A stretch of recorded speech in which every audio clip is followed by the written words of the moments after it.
vamos hoje dar continuidade à exposição da primeira carta de Paulo aos Coríntios, capítulo 11. Nós vamos, irmãos, a partir do versículo 17 e até o verso 22. Primeira carta de Paulo aos Coríntios, capítulo 11.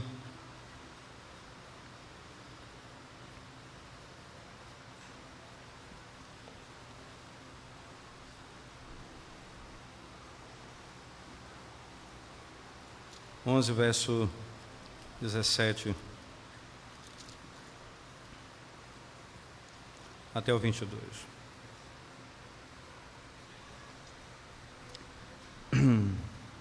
Nós temos aqui, irmãos, a sessão vai até o final, né, até o verso 34, mas nós vamos dividir em duas sessões básicas, do 17 ao 22, depois do 23 até o final, se Deus quiser. Diz assim a palavra do nosso santo Deus: nisto, porém, que vos prescrevo, não vos louvo, porquanto vos ajuntais não para melhor, e sim para pior. Porque antes de tudo estou informado a haver divisões entre vós quando vos reunis na igreja, e eu em parte o creio, porque até mesmo importa que haja partidos entre vós, para que também os aprovados se tornem conhecidos em vosso meio. Quando, pois, os reunis no mesmo lugar, não é a ceia do Senhor que comeis, porque ao comerdes, cada um toma antecipadamente a sua própria ceia, e há quem tenha fome, ao passo que há também quem se embriague. Não tendes, porventura, casas onde comer e beber? Ou menosprezais a igreja de Deus e envergonhais o que nada tem? Que vos direi? Louvar-vos-ei? Nisto certamente não vos louvo. Nisto certamente não vos louvo. Vamos mais uma vez à presença de Deus em oração, irmãos. Santo Deus, poderoso Senhor, que fala ao povo do Senhor poderosamente, fala conosco nessa tarde, Senhor. Fala ao nosso coração, restaura-nos, glorifica o Teu nome, salva-nos, conforta-nos, Senhor Deus, corrige-nos, se exaltado no nosso meio. É o que nós te pedimos, Senhor, em nome de Jesus. Amém.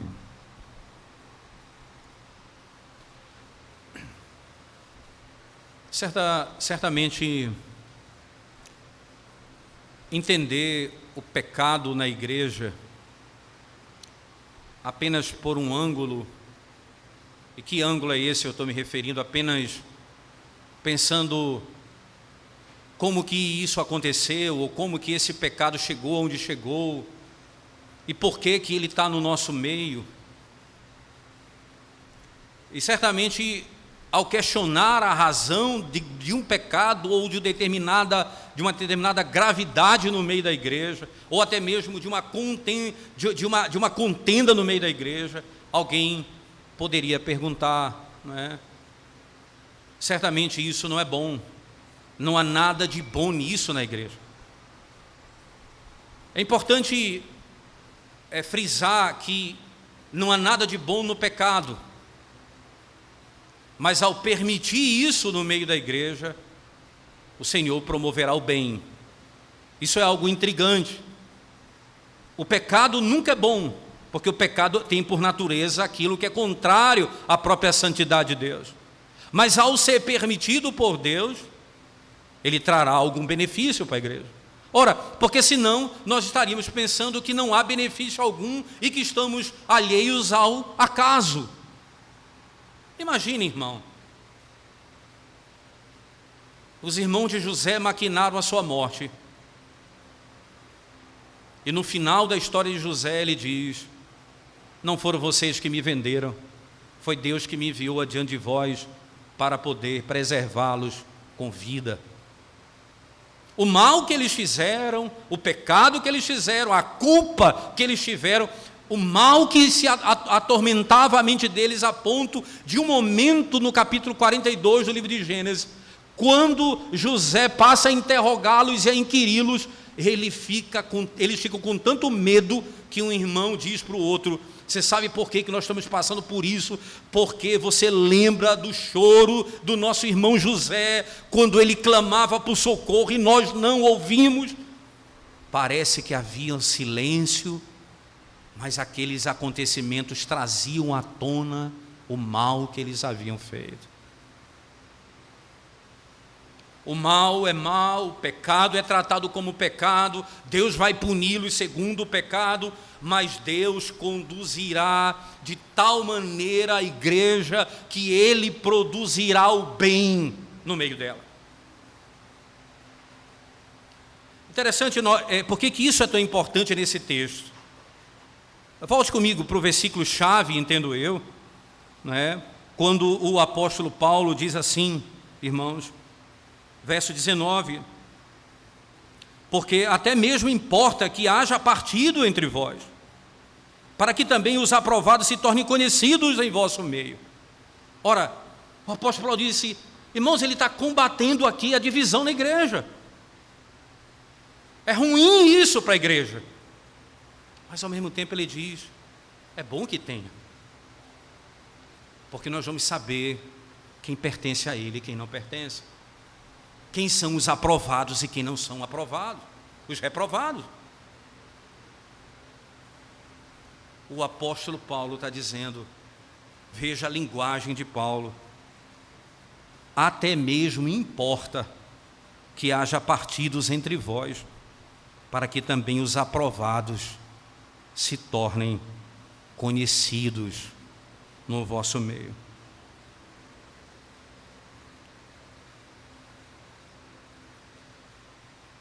Aquele que guia a igreja, o Senhor da igreja, Ele nos leva às circunstâncias das mais complexas. Mas não pense você que Ele não está fazendo bem à igreja. Sim, Ele está fazendo bem à igreja. Ele desvelará o coração dos homens. Ele mostrará a intenção de cada um. E você pode descansar naquele que conhece o nosso pensamento. O nosso pensamento e o nosso coração.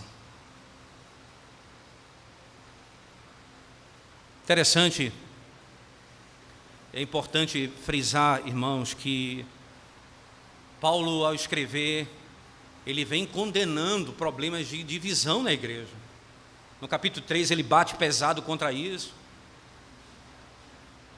Depois ele fala de irmãos que colocam outro irmão na justiça, e ele bate pesado contra isso. Ele fala de divórcio no capítulo 7, ele bate pesado contra o divórcio. Ele começa a mostrar como que o pecado tende a trazer tanto malefício para dentro da igreja. Mas aí ele está dizendo, quando isso acontece, importa até que isso aconteça, para que a igreja seja de tempos em tempos purificada. Purificada. Você ouve expressões como você vai no Novo Testamento de João, dos apóstolos falando claramente, porque ele não era um dos nossos. A linguagem bíblica aponta para o caráter de como Deus usa essas circunstâncias para mostrar que Ele governa a igreja e a purifica, até mesmo no aparente caos de uma divisão. No aparente caos de uma divisão. Que contexto e que divisão é essa que está acontecendo aqui na carta de Paulo aos Coríntios? Eu queria que você prestasse bem atenção, voltando ao texto comigo. Lembre-se, no verso 2 do capítulo 11, Paulo começa o seu texto dizendo: de fato eu vos louvo, porque em tudo vos lembrar de mim e retendes as tradições, assim como os vô-las entreguei. Agora, no verso 17, Paulo não consegue começar como começou o verso 2.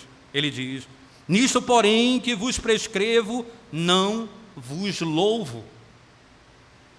E o que é interessante, irmãos, é que ele se esforça até para encontrar louvor nisso. Ele vai encontrar louvor no Deus soberano que usará isso para o bem da igreja. Mas ele não encontrará louvor no pecado.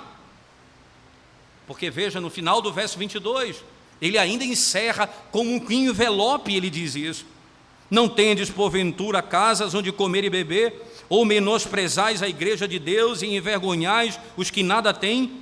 Que vos direi? Louvar-vos-ei? Nisto certamente não vos louvo. Eu não louvo a divisão, eu não louvo a facção, eu não louvo a intriga, mas eu sei que o Senhor soberano importa até que isso aconteça no meio da igreja, para que os fiéis sejam conhecidos.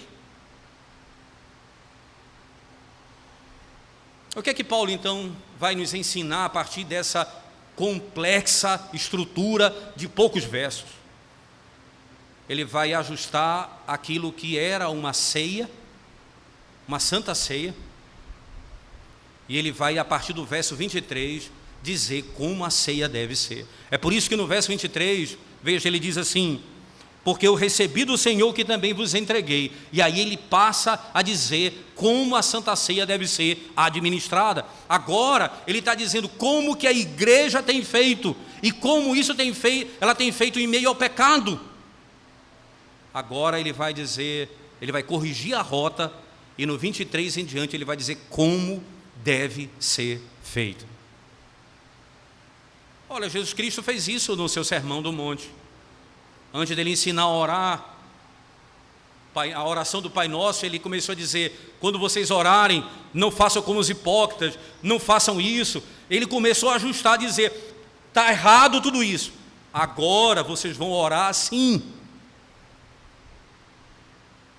A mesma coisa Paulo está fazendo aqui.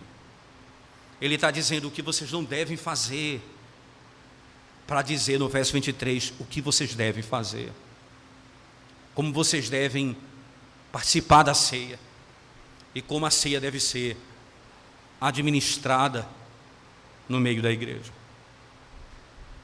Esse é o primeiro e o grande aspecto que nós devemos aqui entender nesse texto, irmãos. Agora, quando ele diz no verso 17, voltemos lá para o nosso texto: porém que vos prescrevo, não vos louvo. Nisto, porém, que vos prescrevo, não vos louvo, porquanto vos ajuntais não para melhor, e sim para pior. Não vos, porém, nisto, porém, que vos prescrevo, isto é, que vos ordeno e que vos mando, eu não vos louvo, porquanto vos ajuntais não para melhor, e sim para pior. O que é que ele acabou de falar, irmãos? Qual o problema que acontece no culto? Primeiro, ele acabou de tratar sobre o uso do véu, a autoridade da mulher na igreja. Agora, ele vai falar da ceia, como é difícil, como eles praticavam, como eles pecavam na ceia.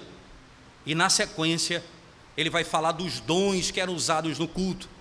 Então, ele vai mostrar como que a maneira como a igreja praticava tudo isso era contrário àquilo que a Escritura dizia. Agora ele vai lidar com o segundo problema. O primeiro era o uso do véu. O segundo é a participação na Santa Ceia do Senhor. Como a igreja não poderia ser louvada por aquilo que eles faziam? Vocês não se ajuntam para o melhor, mas para o pior.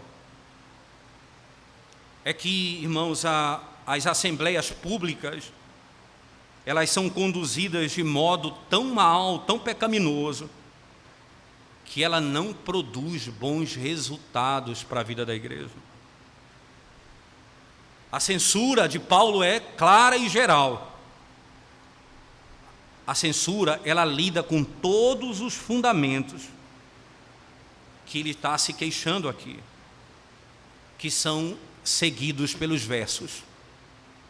Quais são as queixas que ele levanta aqui? E a partir do verso 18, ele passa a descrever qual é a queixa que ele tem contra a igreja. Verso 18, então, ele diz: por quê? E aqui entenda, e ele está dando claramente uma explicação, ele está deixando claro aqui do que ele está tratando. Ele diz: porque, antes de tudo, estou informado a haver divisões entre vós, quando vos reunis na igreja, e eu, em parte, o creio. Primeiro lugar, o que eu tenho sabido, irmãos, né? É interessante que Paulo aqui ele vai como que enumerando ponto 1, ponto 2, ponto 3. Em primeiro lugar, eu queria dizer o seguinte a vocês, né?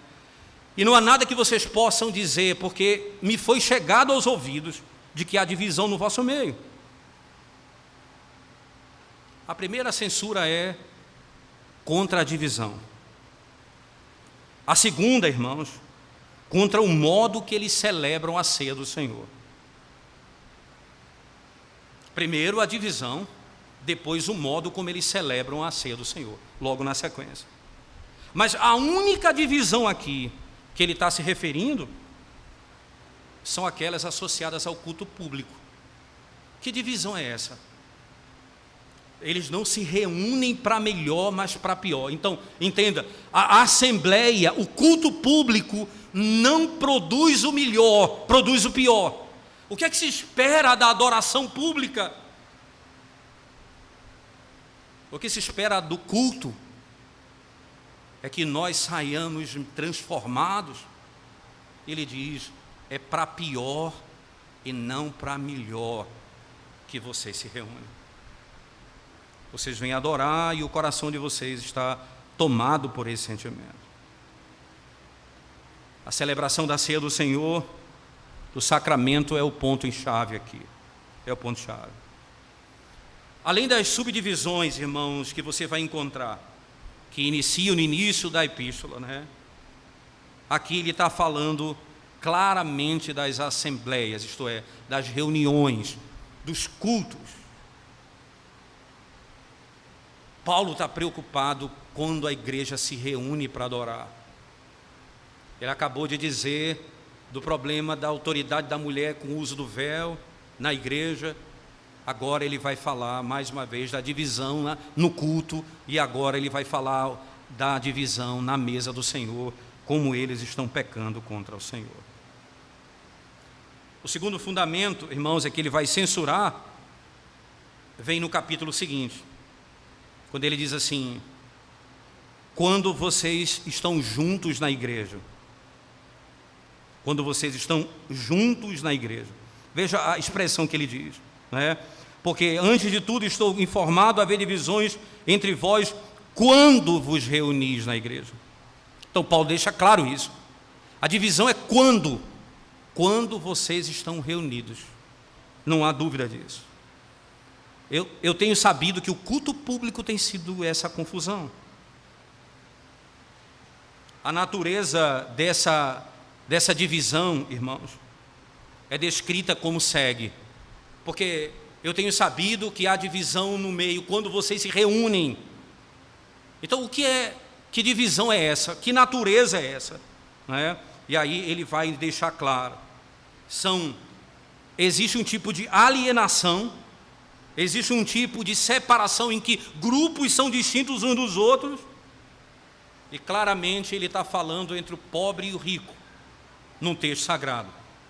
Por exemplo, é só você olhar nos versículos que se seguem, e parece claro que ele vai tratar desse assunto. Ora, ele diz assim, no 21, porque ao comerdes cada um toma antecipadamente a sua própria ceia, e há quem tenha fome, ao passo que há também quem se embriague. Não tendes porventura casa onde comer e beber, ou menosprezais a igreja de Deus?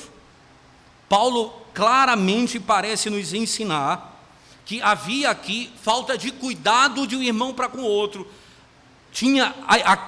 Existia alguns que comiam e não se importavam com quem não tinha nada para comer. E havia outros que bebiam a ponto de se embriagar. Havia desordem. Havia desordem. E deixa entender, irmãos. Você entendeu o que está acontecendo aqui? Essa é uma festa que foi associada com a festa da ceia. A prática comum no meio deles, dos pagãos, né, em que a ceia era associada com uma festa. Então, você tinha um almoço, e eles comiam junto na ceia. Eles celebravam a ceia dessa forma. Alguns chamam a festa do ágape, a festa do amor. E ali, naquele contexto, quando eles comiam, cada um comia o que trazia da sua casa. E havia aquele que não trazia nada, porque não tinha nada. Consequentemente, o que trazia, comia a comida primeiro, e quem não trazia, não comia.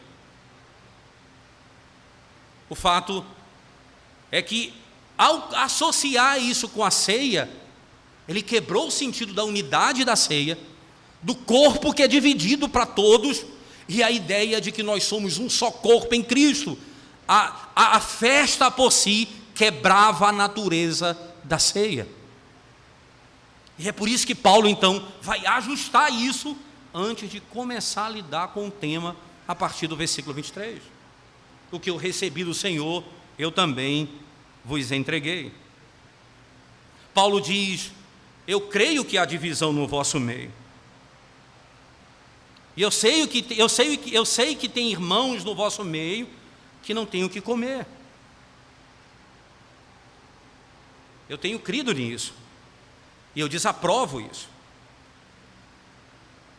E no verso 19, então ele diz: até mesmo importa que haja partidos entre vós.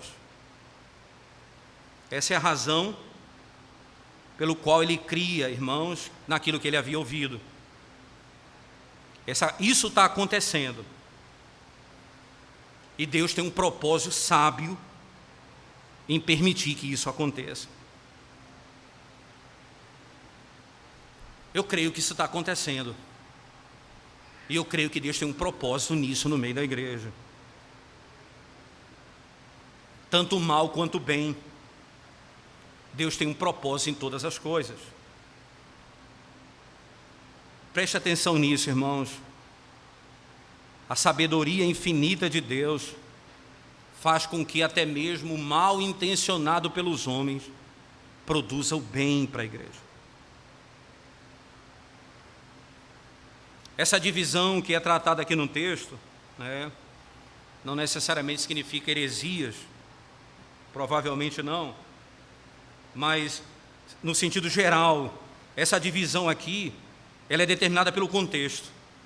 Que divisão que existe aqui?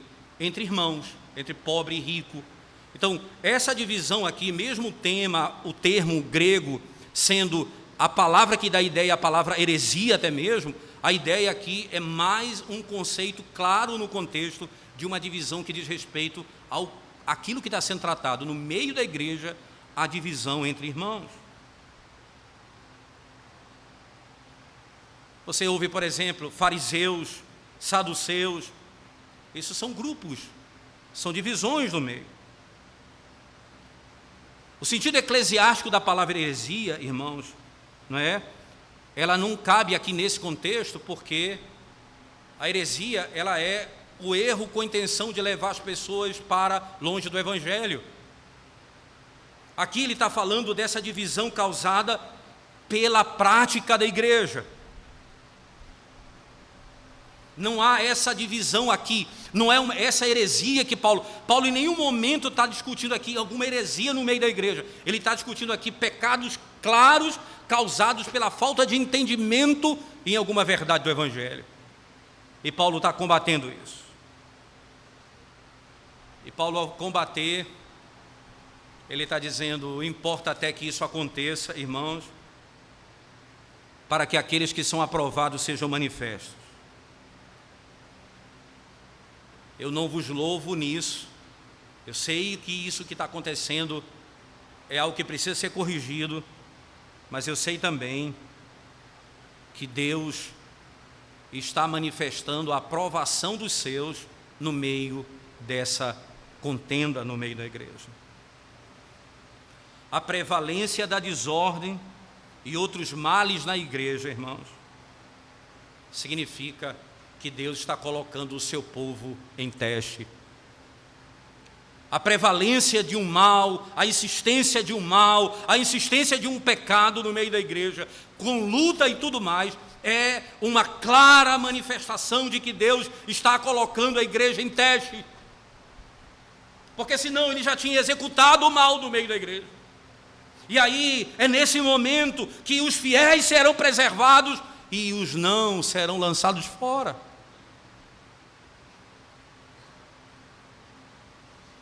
É isso que Paulo está dizendo.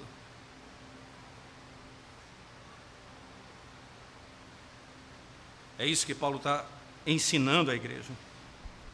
Eles são testados como ouro na fornalha. E o aspecto genuíno e a aparência genuína do que eles são virá à tona no momento em que eles são testados. Literalmente. Ora, irmãos, que grande consolo para a igreja é saber que as dissensões na igreja ou no Estado não são fortuitas, são ordenadas pela providência de Deus. E elas são designadas como tempestades para a nossa purificação, para o bem da nossa própria alma, para expurgar o pecado do nosso próprio coração. Quando você olha para o Estado e olha para a sociedade e vê a dissensão, a divisão, a confusão, e você se desespera, olhe para a sabedoria do Deus providente, do Deus que governa, e saiba, o Senhor está purificando os seus. Essa é a linguagem bíblica. Você pode confiar nele.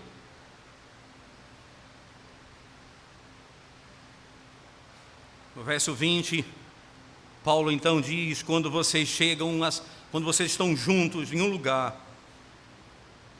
não é a ceia do Senhor que vocês estão comendo. Veja agora o detalhe que ele chega no verso 20: quando, pois, vos reunis no mesmo lugar.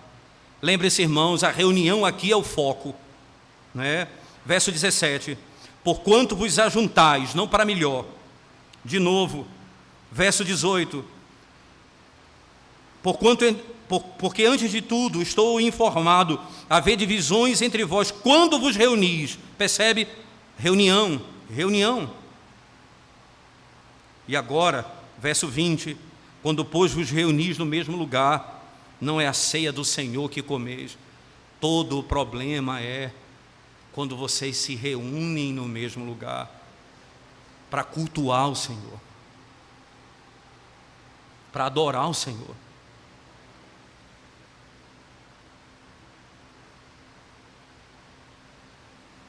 Não é a ceia do Senhor que vocês estão comendo. O verso 18 termina, o 19 ele é uma explicação e o 20 retoma o que o 18 começou. É interessante que o verso 20 ele diz assim: quando, pois, esse conectivo aqui, ele traz à nossa memória o que está no verso 18, porque o 19 ele é uma explicação, porque até mesmo importa que Paulo dá uma explicação da soberania de Deus no meio da confusão que existe. Ele está produzindo bem no meio da igreja. Aí ele volta para o 20, trazendo o que ele estava falando no 18, reassumindo: quando vocês se reúnem. O que ele disse no 18, ele volta a dizer no 20: quando vocês se reúnem. Não é a ceia do Senhor que vocês comem. Não é a ceia do Senhor real. Não é o propósito que Deus deu a vocês. Vocês estão juntos, irmãos, de modo desordenado, sem harmonia. Vocês comem sem amor um pelo outro. O Senhor está nos ensinando aqui, irmãos, né? Você pode ter certeza que o Senhor está nos ensinando. Vocês não estão comendo a ceia do Senhor aqui. Vocês aparentam estar fazendo, mas não é a ceia. Por que não é? Porque vocês não estão fazendo como o Senhor ordenou. Lembra? É por isso que o 23 ele vai dizer: porque o que eu recebi do Senhor, eu também vos entreguei. Aí ele passa a dizer como deve ser feito. Ele está dizendo: o que vocês estão fazendo não tem fundamento bíblico. Primeiro porque, irmãos, a ceia do Senhor foi instituída pelo Senhor. O que eu recebi do Senhor, eu também vos entreguei. Essa ceia que vocês estão fazendo não foi ordenada pelo Senhor. Segundo, a ceia do Senhor, ela representa a unidade da igreja. Veja, no capítulo 10, verso 17 de Coríntios, irmão, só voltar um pouco comigo.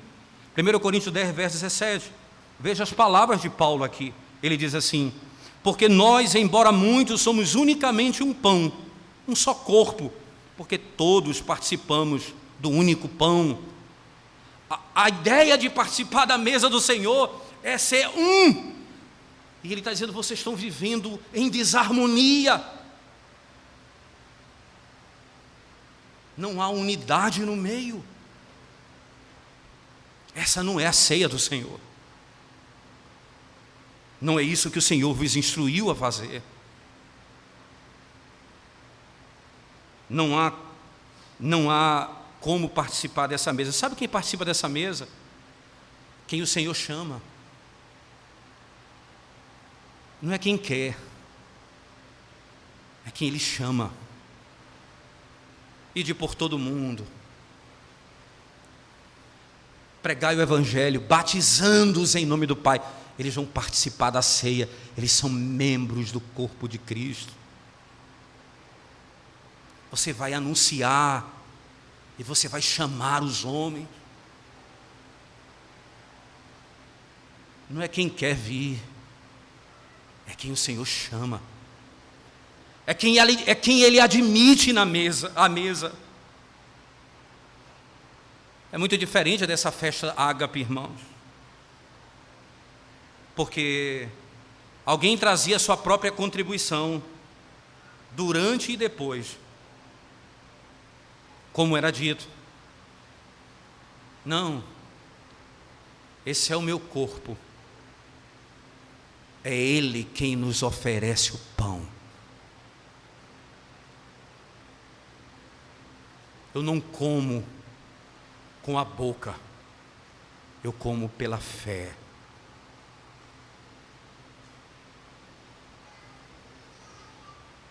Não há ninguém que fica para trás.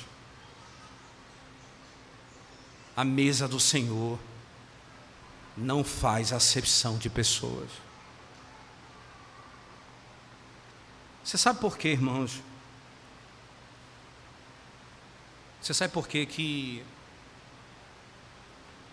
você vai encontrar no seio da igreja, quando você estuda os documentos da igreja presbiteriana, os catecismos, a confissão, o diretório de culto particularmente. E eu lembro quando nós iniciamos essa igreja, quando eu reuni a liderança para começar o trabalho, e nós definimos uma rota que nós iríamos andar, em termos de pregação, de caminho, de ensino. E eu lembro muito bem que nós discutimos sobre ter contribuição ou não no culto, ou recolhimento de oferta e dízimo. E vocês talvez alguém chegue e pergunte: por que todo culto não tem recolhimento de dízimo e oferta? Não é porque a igreja é contra isso, não. Não, isso é uma bênção contribuir. E nós fazemos em 2 momentos básicos no culto. Sempre na ceia do Senhor. Porque no diretório de culto, é interessante, só há um lugar onde no diretório de culto de Westminster você vai encontrar o uso da palavra oferta e contribuição, na ceia do Senhor, que é quando essa oferta diaconal é trazida para que os irmãos mais pobres sejam socorridos pela própria igreja. É por isso que há oferta diaconal na ceia do Senhor. Esse é o espírito de Paulo. Irmãos, a razão é, a ceia do Senhor, ela não pode deixar ninguém para trás, ela não pode permitir que o que não tem não se assente à mesa, e que o pobre não coma, porque não é o encher do estômago que está em jogo, é o se alimentar da obra do Evangelho, e Cristo veio para a igreja, e não há acepção de pessoas, não importa. Mas a festa ágape, ela discriminava as pessoas. Quem trazia comida, comia, e quem não trazia, ficava de fora.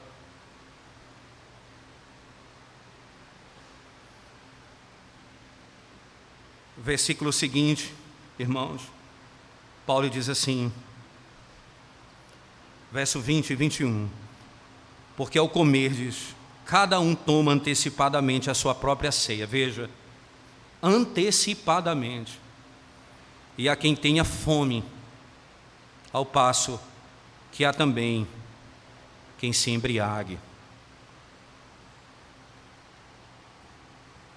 Eu estou preocupado tanto comigo, que tem irmão que tem fome, enquanto o outro bebe a ponto de se embriagar.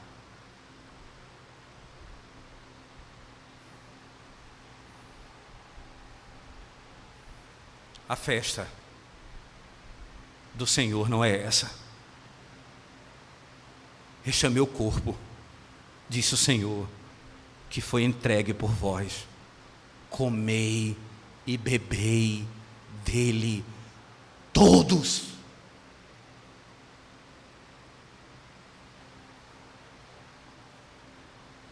Todos os que creram, todos que estão em Cristo, todos que estão unidos a Ele.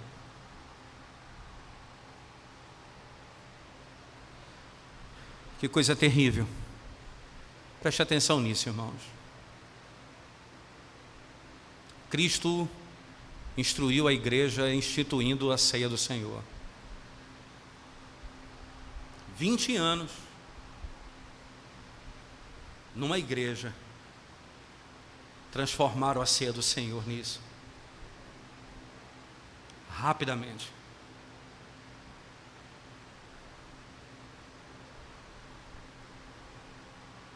Depois veio a Igreja Católica Romana e transformou a ceia do Senhor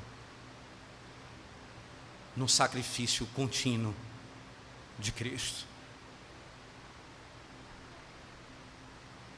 Como tão rapidamente uma instrução dada da boca do Senhor já passou a ser completamente deturpada numa igreja seguinte. O espírito de uma liderança precisa ser vigilante para que o erro não venha a destruir o que Cristo ensinou.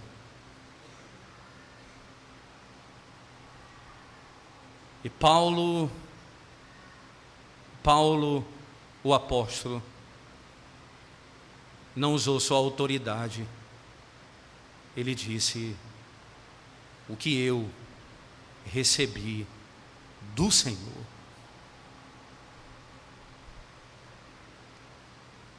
eu vos entreguei.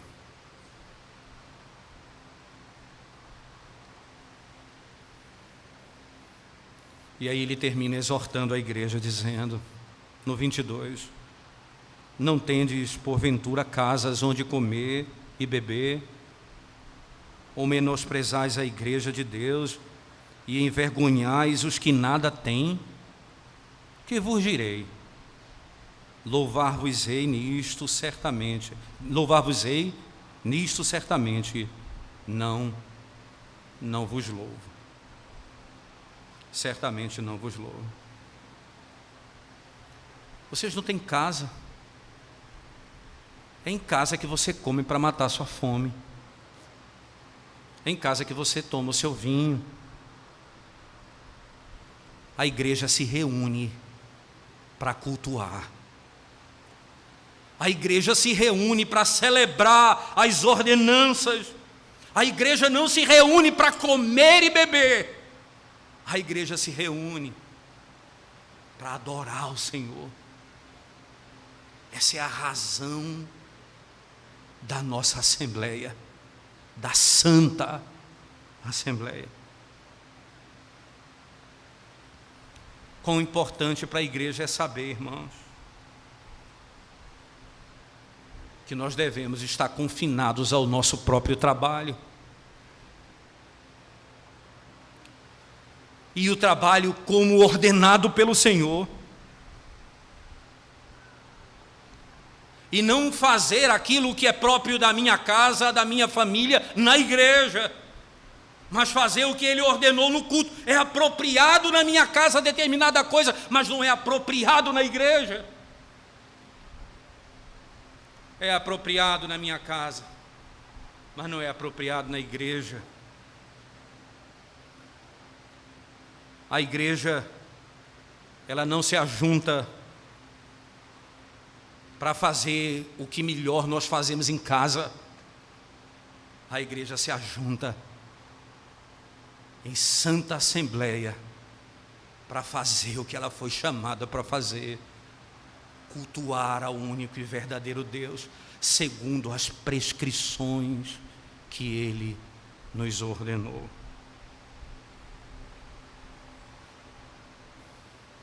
E cuidar uns dos outros. Cuidar do pobre. Cuidar do necessitado. Nós somos um só corpo. E todos nós somos membros da mesma família. Nós nos reunimos porque nós temos um único Senhor. E somos irmãos uns dos outros.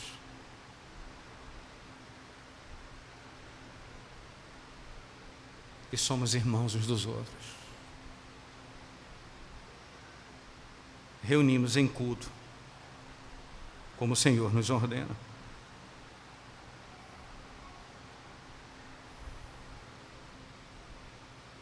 Quando eles voltam do cativeiro babilônico, Israel, a lei é lida, diz o texto, numa praça que ele chama como um só homem. Eles se reúnem num só lugar, como um só homem. Neemias e Esdras.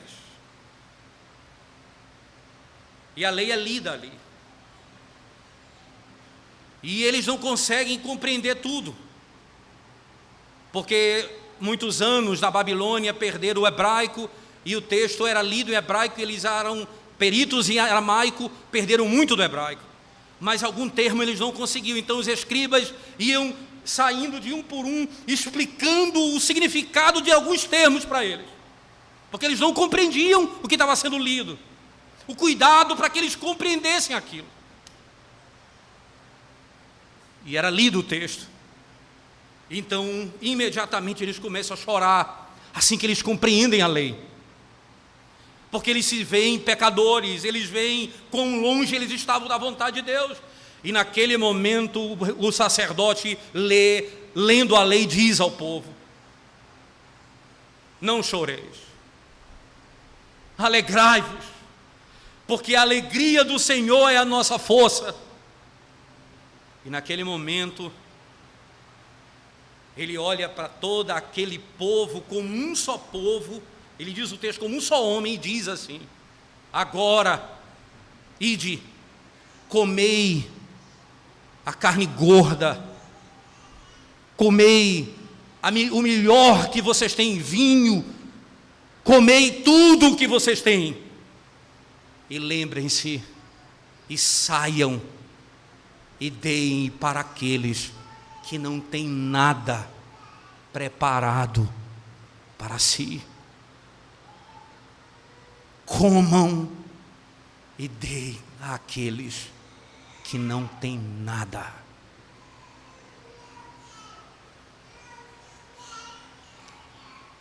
Não há melhor manifestação do conceito da presença de Deus na ceia, quando ele disse: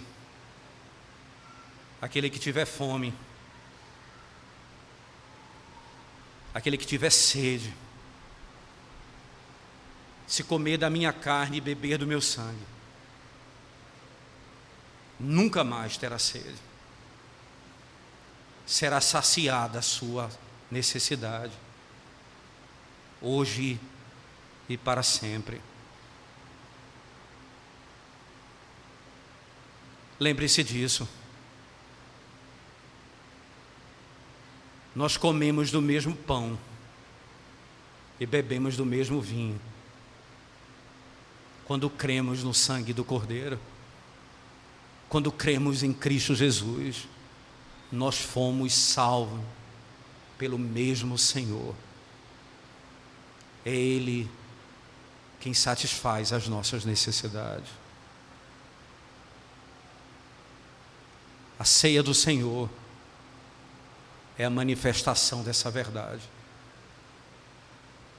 O Senhor alimenta aqueles que estão à mesa do Senhor com o mesmo alimento que Ele alimenta qualquer um membro da igreja, em qualquer lugar, com o seu pão e com o seu sangue. Aqui está a unidade da igreja em Cristo. Aqui está o amor da igreja em dar o que temos aos que não têm nada. É nisso que se revela a glória do Evangelho. Nós não chegamos à mesa por causa de comida. Nós chegamos à mesa por causa de Cristo, o nosso alimento, o nosso verdadeiro alimento. Vamos curvar nossa cabeça e vamos orar ao Senhor, irmãos.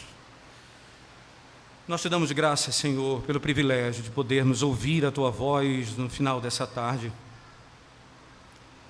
podendo, Senhor, saber que é a Tua palavra que nos orienta e nos ensina no modo como devemos viver. Perdoa-nos, Senhor. Transforma-nos, Senhor. Traz unidade no nosso meio e dá-nos a paz, podermos descansar na verdade de que o Senhor cuida da Tua igreja e que a Tua obra trazendo unidade no meio da igreja não é em vão. O Senhor não permitirá que a Tua igreja seja destruída, nem dividida, de modo a destruir a obra do Senhor, porque nunca o que o Senhor fez poderá ser destruído, e podemos então descansar na certeza da Tua bondade para conosco. Ensina-nos a amar uns aos outros, a cuidar uns dos outros, a orar uns pelos outros, a socorrer uns aos outros nas suas necessidades, para que o Senhor seja exaltado no meio da igreja e haja paz no nosso meio. Em nome de Jesus nós oramos. Amém, Senhor Deus. Amém.